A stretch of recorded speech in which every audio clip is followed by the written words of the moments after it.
To September. I'm going to start with the futures. Yesterday I pointed out that the NASDAQ was weakening. We went into the weekend short NASDAQ, and we were watching this trend line here to see if it was going to hold again.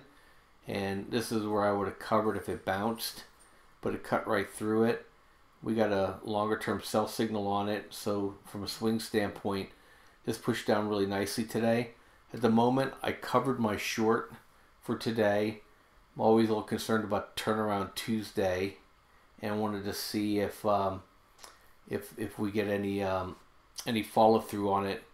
I'm gonna watch the yen before I go to bed tonight, and if that's not recovering in terms of them selling the yen off, I'll probably put the short back on before I go to bed, or I'll put an OCO on, and maybe have one up in here, because I think this is probably likely where it may rise to before it takes this next level down.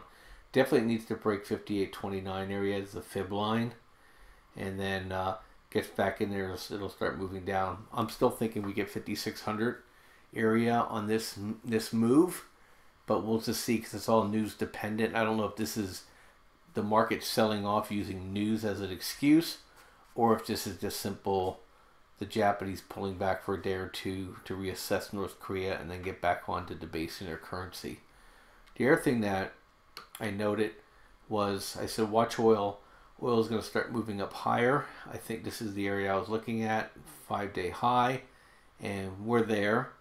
And now, I think a lot of the move's done. Now it all depend on the dollar. So, and I'd rather place a weak dollar with gold in the miners, which I have, and I'll just watch for day trading opportunities. So if you followed my calls from yesterday, you would have made money even if you waited for the market to open on both of these. So just FYI on that. And then going into the cryptos, we also talked about that yesterday too, is I'll start with Bitcoin, is that my partner Phil shot a couple charts over to me, which I shared. Those were dailies, but he was definitely looking for a chop in Bitcoin, but nice move in Bitcoin already. I think we have a move here that is, last 24 hours is up almost 7. And from a swing standpoint, it's up so far nearly 10%, and it's bull flagging, so it can continue to move higher. So near-term opportunities maybe back up to 41, 4200. I mean, right here, guys, this is a whole year's worth of gains in the stock market. We're getting them over the weekend, and Phil just knows how to call these things. He's a magician at this stuff. And join the room. We're still running a special.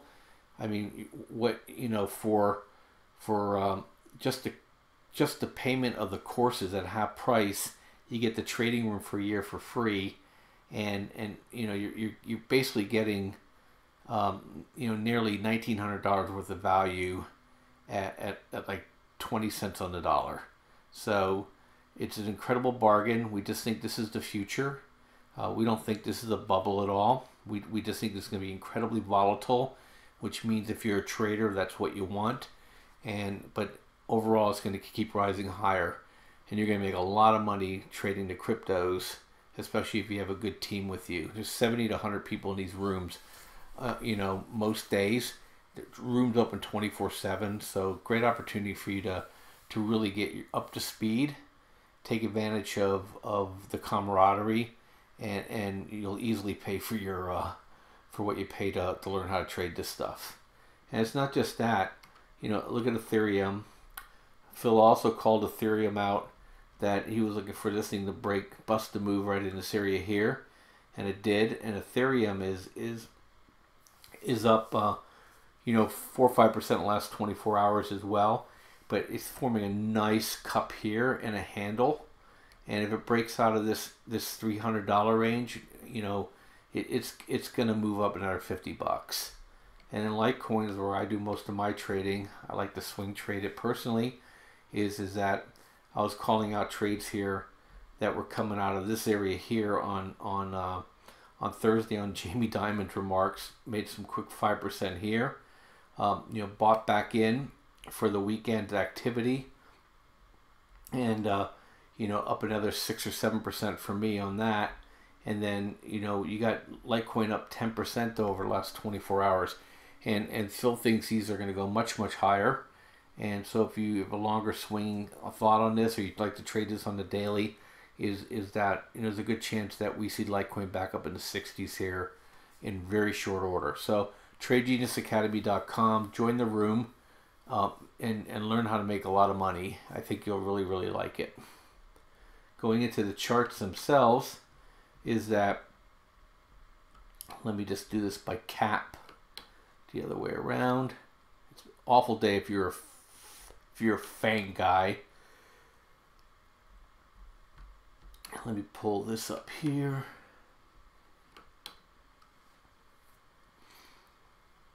Yeah, we're still trading. There's still like 20 minutes left in the trading day, but I've made my whole week in the last 6 hours, so I tend to be more careful now for the rest of the week, and try not to trade myself out of my profits. It happens. So Apple's pushed down below the VWAP here. It's trying to, this gap down, tried to fill it. I just think Apple keeps going down. This is not a good scenario. If this stays below 20 and this stochastic falls below 60, then I think we can get embedded and we can see Apple continue to sell off. Google, same way. Like I've been just telling you guys, Apple, Google, Twitter, Netflix, Facebook, all those FANG stocks are consumer dependent stocks. Microsoft, they kind of put into a little bit different category. They actually have some really good IP that they're working on. Doesn't mean that they're not going to get clobbered by any big sell-off. It's just that they're productivity enhancing company, and so companies may look to them when things start getting a little more dicey in terms of economics. But Google is a freaking ad broker. I mean, come on. I mean, they may be smartest guys in the room and slick and whatever, but their model is ads. And the branded companies are saying Amazon's killing our branded business. So why should we spend money doing search when we can just go ahead and just stick really good prices out there and compete against the Amazon monster and do everything at point of purchase? So it's going to cut in their business. We see it already because we're on YouTube, and we can see the just the decline in just the ad revenue of the things that we get just to by the views we get. So they're not paying as much.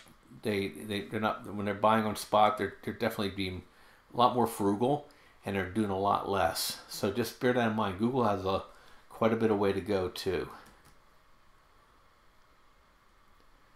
Let's see here. Microsoft kind of hung up there for a second. Even Microsoft's coming down some today, but still above the VWAP. And I suspect that this will probably hold for now. I wouldn't be buying it. Facebook going down to VWAP. Facebook is like Microsoft.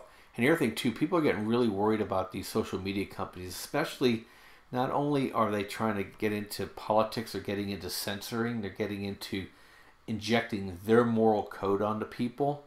And like it or not, half the world feels one way about something, other half of the world feels the total opposite way. And when you piss off half your customer base because you inject yourself into that instead of being a neutral player, then you're subject to some visibility here. And I think Facebook and Google are going to start seeing a little bit of that. The NFL sure as hell did this weekend. No matter how you feel about it, is that and the NFL's in a no-win situation too. So I don't envy what they're doing. They should have killed that whole problem in the crib. They should have gave those folks that have some really legitimate grievances on their hands about how they're treated as a people, a different format and a different forum. And they didn't do that. They took the easy way out, and it's blowing up in their face. So so it really has less to do with the players. Is just how the players went about doing it, and now you've got gasoline on a fire. But that's just simply a symptom of everything else in the world. There's no more easy answers out there anymore. People are gonna have to make a decision to try to get along, or we're really gonna be in big trouble. And Facebook's going to be a recipient of that wrath, I think, along with Google. Amazon, you know, it's consumer stock. I don't know what people are thinking. People are broke. Spy actually is breaking down today. Almost had a heart attack. You know, they couldn't get it with the yen, couldn't get it with the VIX. And, you know, I just think right here, 244, 247, next stops. Nvidia may hold up because now the cryptos are coming back, but Nvidia is obscenely overvalued too.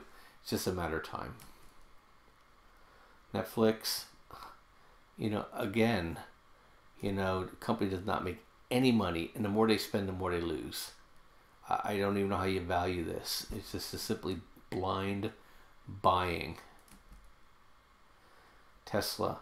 So I guess I'm still nominally an owner of a solar energy company, although we stopped installing about 14 months ago. The margins aren't in it. Tax credits are going to start going away.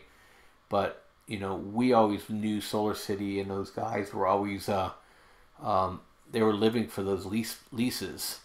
And they must have been jiggering around with how they determine their costs and to maximize their tax credits. But now the government wants that money back, and Solar City got whacked. They're all going to get whacked. Some of them are already bankrupt, and I don't know if it's Longevity or Sunrun or one of those is already gone, and I suspect they're all going to go away because that's only really where the money is. It's, you know, it's construction. You know, Wall Street and Silicon Valley have this ability to create short-term high margins out of low margin businesses, and then they pump a lot of money in it to consolidate the industries, and then the profits go away. And that's what's going to happen in solar. Solar is not obscenely profitable business. It's a grinded out workaday kind of, you know, like a plumber, electrician, whatever. It's all it is. It's electrician and roofer coming together with product. And now you have their car too, which is not making any money. So I suspect Tesla here, if it doesn't bounce here, it's going to here. And I think people that are going to be short this thing are going to get really happy really fast. Here we are with the Qs. And so we're kind of holding off on this right here. That's that fib line, and that ties into that fib line I showed you on the NQ. Is that's next step. Break this, and just keep falling. And I just think this whole move from July gets retraced, and then we're going to take a look at the move from November, and that's going to get retraced next. Gold, I told you we're getting close to a bottom on this thing. You can just feel it, and this stayed above 80, and this is recovered over 20, stayed above VWAP. Now we need to get some follow through on this, but this is a nice a couple days from this gap, filled the gap and just held and basically wiped out all last week's losses. And now we have to get past over 125.41, and then I think we're off to the races again. IWM, it's amazing. Banks and biotech holding this thing up. I want to short it, but it's where they're hiding out at the moment. XLF, I like this doji. I want to short banks too, but it seemed to be protecting them right now. Gonna wait. Potash is overbought. Totally missed that move. I'd love for it to come back and then be able to enter in. The miners are all going to look alike. Us ready to buy. I think XLE's probably getting overbought here, so I wouldn't short it quite yet, but I'm definitely looking at XLE puts. Twitter, like I said, does make money. XLK is just a recipient of what's going on in tech. GG, nice bounce. And like I said, I think all the miners are going to look like this. AEM. This is interesting. The discretionaries are kind of flattish with Amazon getting crushed. So I have to look in to see what's holding it up. But I just use it as a proxy anyway. Doesn't look good though. Looks like a head and shoulders to me. Okay, we bought IAU at 12.50. Okay, we have our Wheaton. We recommend it at 19.10. This is the biggest position that I manage. I have 6,000 shares of it now, along with AG and IAG. And we're looking just to manage the size on this, but I'm looking for this to follow through as interest rates fall and silver firms up. I'll probably take a little off the table here, here, and here if it works my way. But my stop is 1840. Right now I'm going to probably move it up tomorrow to 1876. GDX, we have dust puts. We're happy with them today. They're just starting to turn profitable, but just as a point of accountability, I had the 22 puts on too for this coming Friday, and I rolled them out a week and up to the 24. So I'm still underwater on my trade, about $700. So I'll keep you informed. MOS looks like it's trying to break out to the VWAP, but again, I'm waiting for that to start running with the trend instead.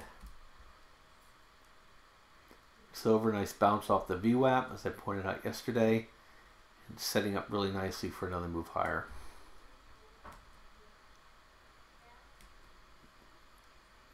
Nuclear uranium is just okay. IAG, we're in that. Nice move for me today on this, and for us, because I recommended it as well to our subscribers, and that trade is profitable. So I think I talked about this yesterday. It's breaking through, but I think this might be a breakout, fake out. We'll see. I guess a lot of it depends on how natural gas does.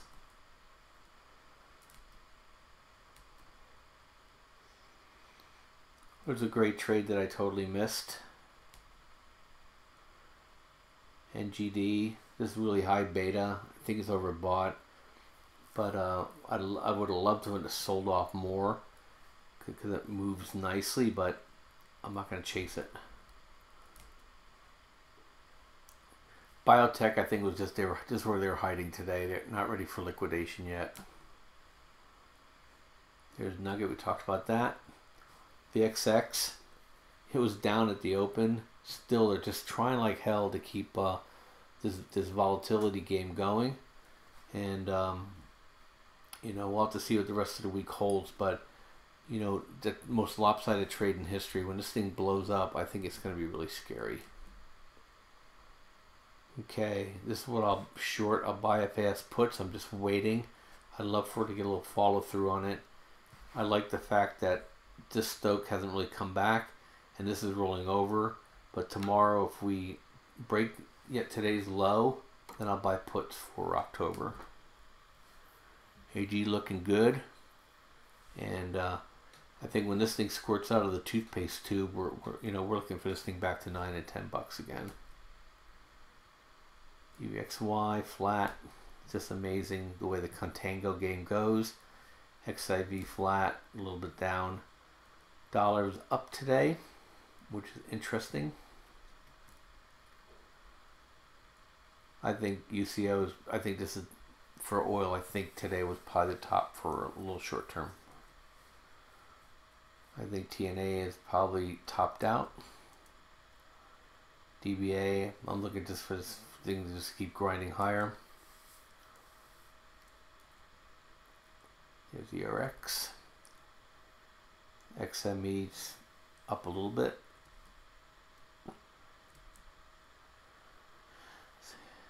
Natural gas, I think, is struggling until we get past the contract roll.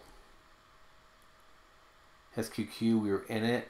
I got stopped out. I moved my top stop up. I got tagged on that first reversal.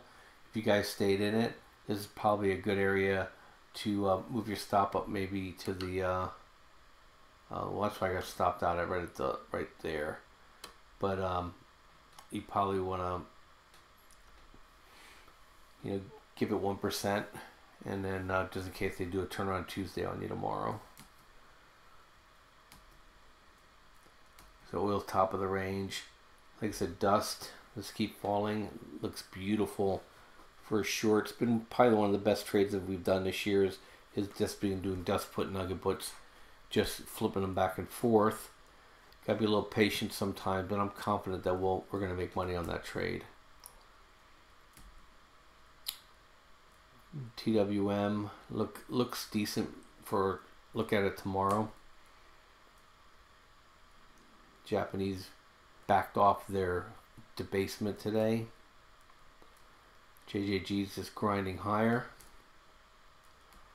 Uranium we talked about. Tech we talked about. Biotech we talked about. Steel looks like it's going to go down to here. There's a glut of iron ore in China. Enough said. I think copper is going to probably go down to here too.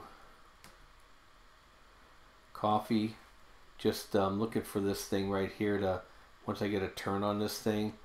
This has just been, you know, this is an anomaly here a little bit, but this area here, 17 areas, has been a good place to 1650, 17 to buy. So if it drifts back down to this range, it's a good risk reward for you. I think gasoline will roll over once we get through their contract roll. Corn, I'm long corn futures, and I'm just looking for this to continue to grind higher. Mine into December. Okay, flat for the midterm VIX. Okay, we closed out our lithium put trade today. Pike is still fall, but you know, had a great trade on it and can't complain. Made nearly 800 bucks on it. Just put the trade on a couple days ago, almost a week I guess. I'll take that all day long. Now we'll just have to wait and see. Of course it's going to go to here because I got out of it. Okay, I think REAMX is going to probably come back down to here too. And we have SILJ, looks like other miners. Okay, Drip, I think Drip's getting washed out. I think it'd probably be a good trade to go in. I'm going to do it with XLE puts, but some of my subscribers like to look at buying Drip itself, and you probably have a pretty good risk reward here. Oil's not going anywhere. Sugar's a little soft too. Wheat's grinding higher. I think the grains are going to get bid here. Soybeans above its VWAP. Chinese are buying. It's funny, they're selling internally out of their stockpile, but they're buying everything they can from us. SSG looks like it might be ready for a run to 1570. This is why we're getting some strength in the miners. 10-year rolling back over. Like I said, we get anywhere down here again, look to refi your house. VIX moved up. VVIX moved up. And we're back to Apple. So anyway, you guys have a good one. It was a fantastic trading day for me. Pretty much made the week. Come join us. What we charge for the service is really nothing compared to, I think, the value that you'll get out of it. And you know, you can do a 10-day test, or you can buy the courses and get free year in the room. You know, pick your commitment, and we'd love to have you in there. And I think you'll really like what we do. Have a good one. Bye bye.